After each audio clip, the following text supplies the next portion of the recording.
दोस्तों, पेटीएम और फोन पे जैसी कंपनीज ने बड़े सालों तक मेहनत करके अपना बिजनेस खड़ा किया और धीरे धीरे लोगों को सिखाया कि क्यूआर कोड के थ्रू पेमेंट कैसे करते हैं। पर अभी तक भी ये कंपनीज एक full fledge QR code provider companies नहीं बन पाई थी और पेमेंट अभी भी फोन नंबर के थ्रू ही हो रही थी। बस इसी कमी को देखते हुए बिजनेस बनाने का आइडिया आया दिल्ली के एक बंदे को और बन गया इंडिया का सबसे पहला और सबसे बड़ा क्यूआर कोड स्कैनर प्रोवाइडर। 4 साल से कम वक्त में अपने फोकस और मेहनत से कंपनी का वैल्यूएशन 20,000 करोड़ तक पहुंचा दिया। सिर्फ 2 साल में ही अपने इन्वेस्टर को 80 गुना से भी ज्यादा रिटर्न दे दिया। दोस्तों, वो कंपनी है भारत पे और वो बंदा है अशनीर ग्रोवर। आजकल अशनीर सोनी टीवी पर चल रहे reality show shark tank India की वजह से काफी ज्यादा फेमस हो रहे हैं। पर वो इसलिए फेमस नहीं हो रहे हैं कि वो शार्क टैंक इंडिया के जज हैं, बल्कि वो फेमस हो रहे हैं अपने मुंहफट बिहेवियर की वजह से। तेरा दोगलापन उतारता हूं अब। इस शो में बिजनेस आइडियाज लेकर आए एंटरप्रेन्योर्स के अच्छे आइडियाज में अशनीर इन्वेस्ट करने से कभी भी पीछे नहीं हटते। पर गलती से भी कोई फालतू का बिजनेस आइडिया लेकर शो पर आ जाए तो फिर उसका तो भगवान ही मालिक है, क्योंकि अशनीर उस बंदे की ऐसी बेइज्जती करते हैं कि सामने वाला बंदा जिंदगी भर बिजनेस करने की हिम्मत ही न कर पाए।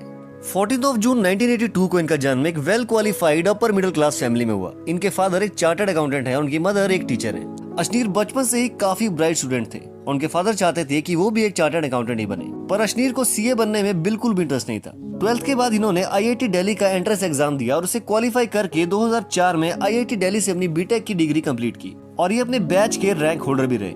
2003-04 के दौरान आईआईटी बीटेक स्टूडेंट्स में से टॉप 6 स्कॉलर्स को चुना गया, जिसमें अशनीर भी एक थे। इन्हें एक एक्सचेंज प्रोग्राम के अंडर फ्रांस भेजा गया, जिसके लिए इन्हें फ्रेंच एम्बेसी ने स्कॉलरशिप भी दी। फ्रांस से ये एक्सचेंज प्रोग्राम कंप्लीट करके और बीटेक कंप्लीट करके इनका सिलेक्शन हुआ आईआईएम अहमदाबाद में और वहां से इन्होंने अपनी एमबीए की डिग्री 2006 में कंप्लीट की। 2006 में ही इन्हें कैंपस प्लेसमेंट के थ्रू कोटक इन्वेस्टमेंट बैंक ने as an investment banker hire कर लिया और अशनीर ने इस कंपनी के साथ 2013 तक काम किया।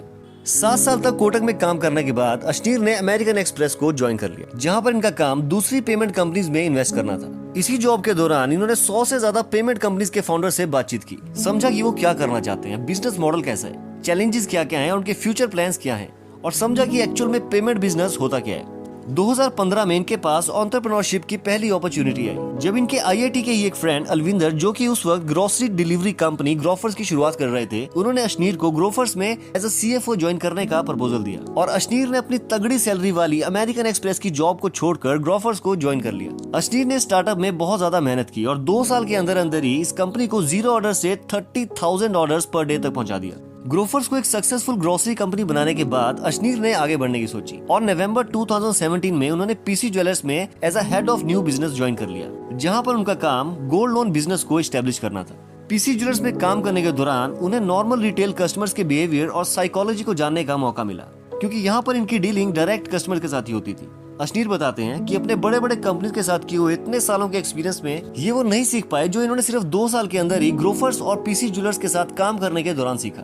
जून 2018 में इनकी मुलाकात शाश्वत ननकानी और भाविक से हुई, जो कि आईआईटी दिल्ली के स्टूडेंट्स थे। उनसे मिलकर अशनीर को पता चला कि उन्होंने एक ऐसी टेक्नोलॉजी को फिगर आउट कर लिया है जिसमें यूपीआई के क्यूआर कोड्स को दुकानों पर लगाया जा सकता है और ये क्यूआर कोड्स किसी भी पेमेंट प्रोवाइडर कंपनी के थ्रू पेमेंट को फ्री में एक्सेप्ट कर सकेगा। अशनीर को शाश्वत और भाविक की ये इन्वेंशन बहुत ही ज्यादा अच्छी लगी, पर वो ये भी जानते थे कि वो दोनों भी बहुत ही यंग हैं और इस इन्वेंशन को बिजनेस में बदलने के लिए उन्हें किसी बहुत ही एक्सपीरियंस प्रोफेशनल की जरूरत है। और इसी इरादे के साथ अशनीर ने उन दोनों के साथ मिलकर 2018 में नींव रखी भारत पे की, जिसका मकसद था छोटे व्यापारियों को end to end financial services provide करवाना। इनका ये बिजनेस बहुत ही ज्यादा स्पीड के साथ ग्रो हुआ, क्योंकि ये मार्केट में एक प्रॉब्लम का सोल्यूशन लेकर आए, जिसमें सिर्फ एक क्यूआर कोड की मदद से दुकानदार फ्री में इंस्टेंट पेमेंट रिसीव कर सकता था।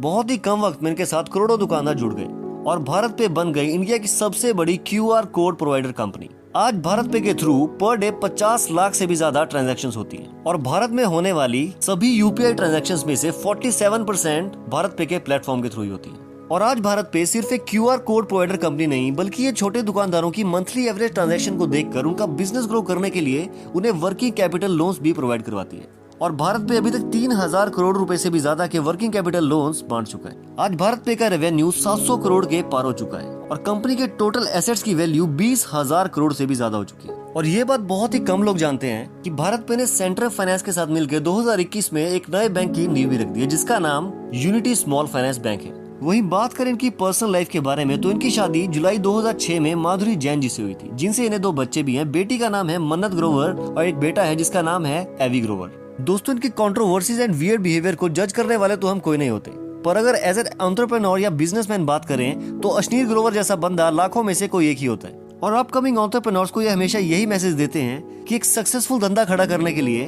आपको ये पता होना बहुत जरूरी है कि आपको क्या करना है, और उससे भी ज्यादा जरूरी है आपको ये पता होना कि आपको क्या नहीं करना है। सिर्फ 3 साल के अंदर अंदर 20,000 करोड़ की कंपनी खड़ी कर देना कोई बच्चों का खेल नहीं दोस्तों, जो कि प्रूव करता है कि अश्नीर ग्रोवर एक बहुत ही जबरदस्त बिजनेसमैन है।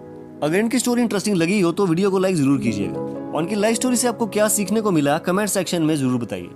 ऐसे वीडियोस के लिए चैनल को सब्सक्राइब कर डालिए। जल्दी मिलते हैं एक और अच्छे वीडियो के साथ, तब तक के लिए शब्बा खैर।